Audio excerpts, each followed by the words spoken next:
There we go. We're not technically perfect. I'm Richard. Yeah, so I did a couple of mindset things.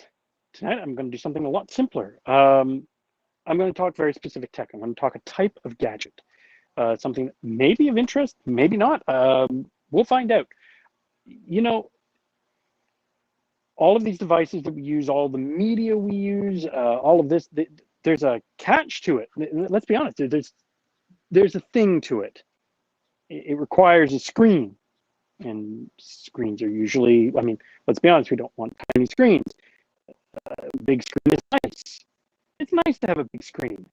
Who am I? I can't say anything. I have two very large televisions, that I use as screens, usually for video gaming and for the computer. And I have a 12.9-inch iPad Pro. So yeah, I can't say anything against small screens. I'm the last person who's going to complain about who's going to say anything against, about not having a big screen. But sometimes you want a big screen, but you travel a lot.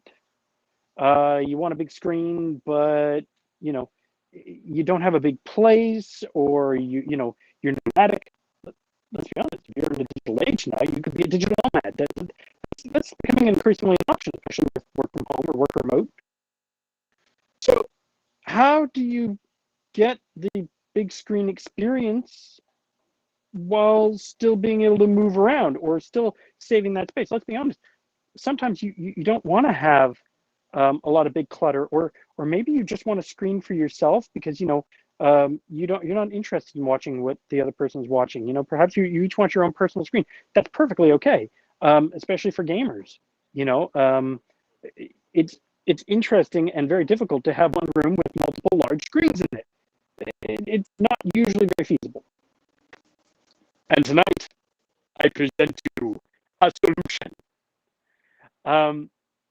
There exists a category of mobile or wearable devices that can give you 2D and 3D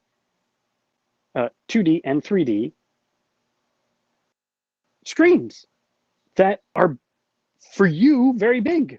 For other people, you look like Geordie LaForge. Who knew? How cool is that?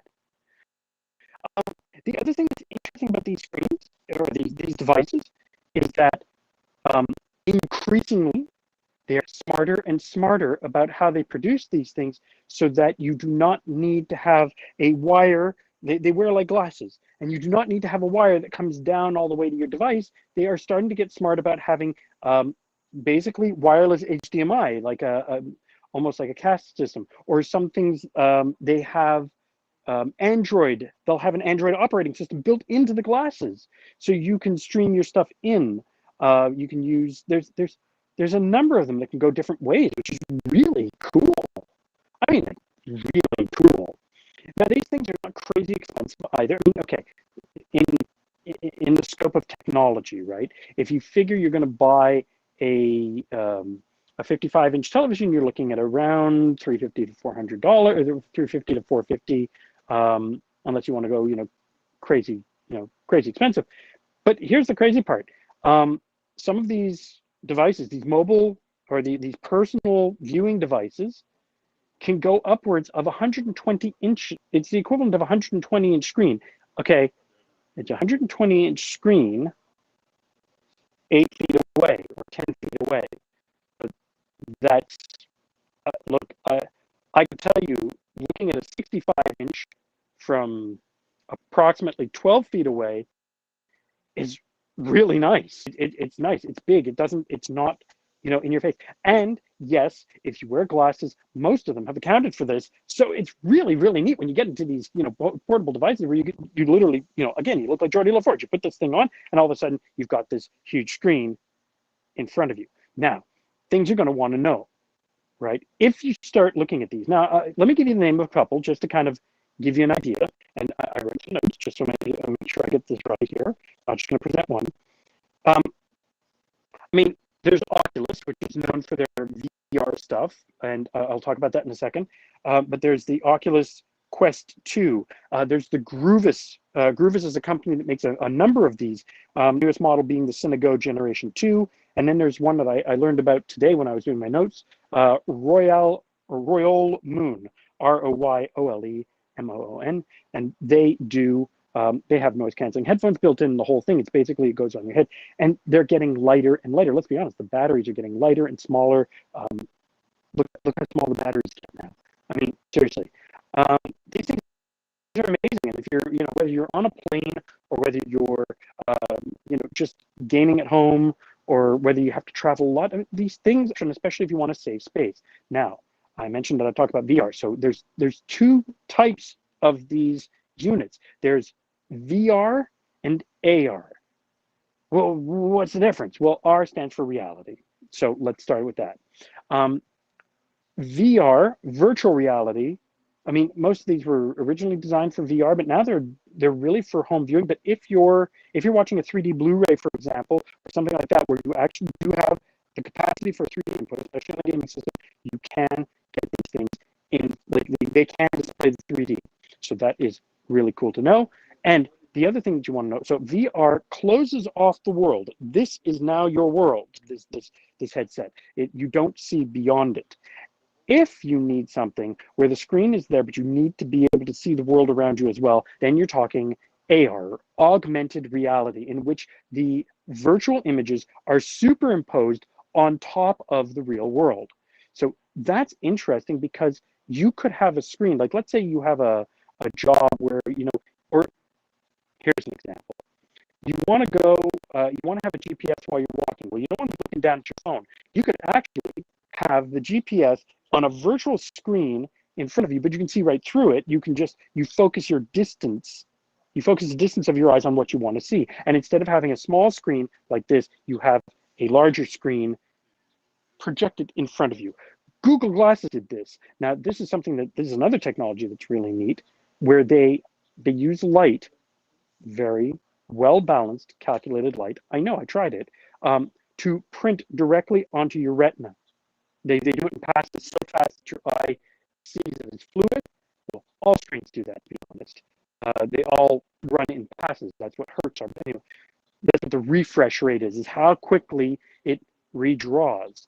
So anyway, so augmented reality can print on top of the real world, or you could even just have a big game screen in front, and you could look past the game screen to the real world if you really need to. So that is kind of neat, but I don't know. I prefer the VR, like the closed off version, just because if I'm going to be in the game, I want to be in the game. Or if I'm looking at my monitor, I want to be looking at my monitor. And this could give you this larger version where you could travel, or you could just, instead of having a big TV at home, you could just go, you know what, I live in a small apartment, a studio, or even just a one room. You can take it with you. It folds up, put in your bag. How cool is that? Talk about cool. Especially, you want to play amongst your friends. Great. You take the TV, I'll take my headset. Done. So VR and AR. The other thing you're going to want to look for is what is the native resolution. Now, this is projectors or these glasses. What is the native resolution? These screens have gotten so good that we can talk about, and I'm not kidding, over 3,000 pixels per inch. So per square inch, you have over 3,000 pixels. So you can have these really concentrated, really high contrast screens that are very, very small, but through the optics look, again, like a 120-inch screen about 10 feet away, which is actually very, very, very big. And you want to make sure that it is widescreen, not 4:3. You want 16:9, just like you do with any current monitor. Everything is designed for 16:9 now anyway. So just take a look at that. If you guys want to know more about this, you know what? It's just a cool subject, and I've been looking at them for a long time, and I've actually had a chance to try a couple. So yes, I know what I'm talking about. They are actually the older models are pretty good, and the newer stuff can only get better. So if you want to know more about it, hit me up.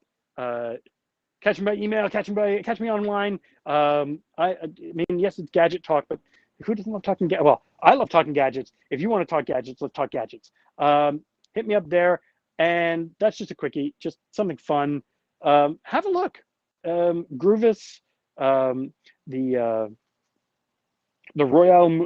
Moon and the Grievous, the Royal Moon. Or there's one Kickstarter right now, Roted Air.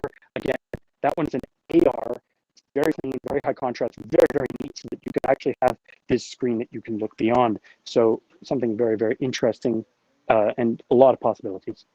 Guys, thanks for tuning in. Can't wait to see you guys tomorrow, live at 6:45.